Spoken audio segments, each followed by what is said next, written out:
Russia just mocked President Trump, and they're not holding back. On Russian state television, they laughed at him. They called him emotionally unstable, said he's unpredictable.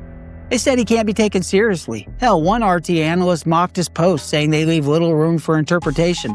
Of course, until he posts the exact opposite tomorrow morning. They're not wrong, though. It was everywhere. It was on Russia 1, on Kremlin-backed Telegram channels, a coordinated smear campaign to make Trump look unhinged. Hey, if you're done with the bullshit and ready for straight talk, subscribe to America's Geopolitics.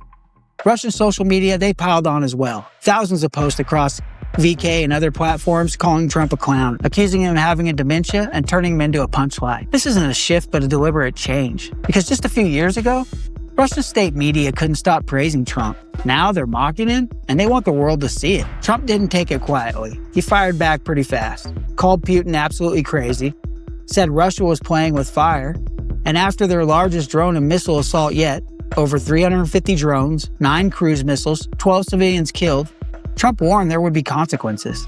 But here's the thing, he's not campaigning anymore. He's not waiting for power. He's been back in office for over 100 days. So if Russia is mocking a sitting U.S. president, if they feel this comfortable challenging him openly, then something isn't landing, and the world knows it. Russia sees an opening, and they're going to exploit it. Because mocking a U.S. president while actively waging war in Europe, that's not just disrespect, that's complete defiance. The question now isn't will Trump act? The question is, has he done enough? Let's rewind. When Trump came back into office, he came in swinging. He promised that Russia would get no free passes this time. And yet, Russia escalated. They just carried out their most violent aerial assault yet, and now they're mocking the U.S. president on television. Why? Because Putin knows Trump reacts hard, but he also reacts personally.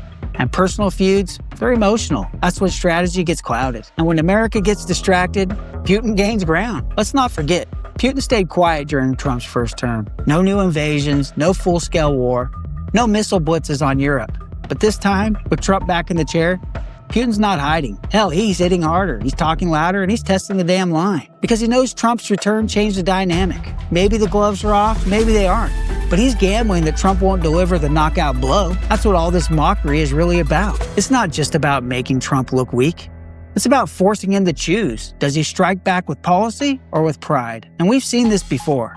Back in 2017, Trump clashed with Kim Jong-un. He called him Little Rocket Man. Kim threatened to nuke Guam.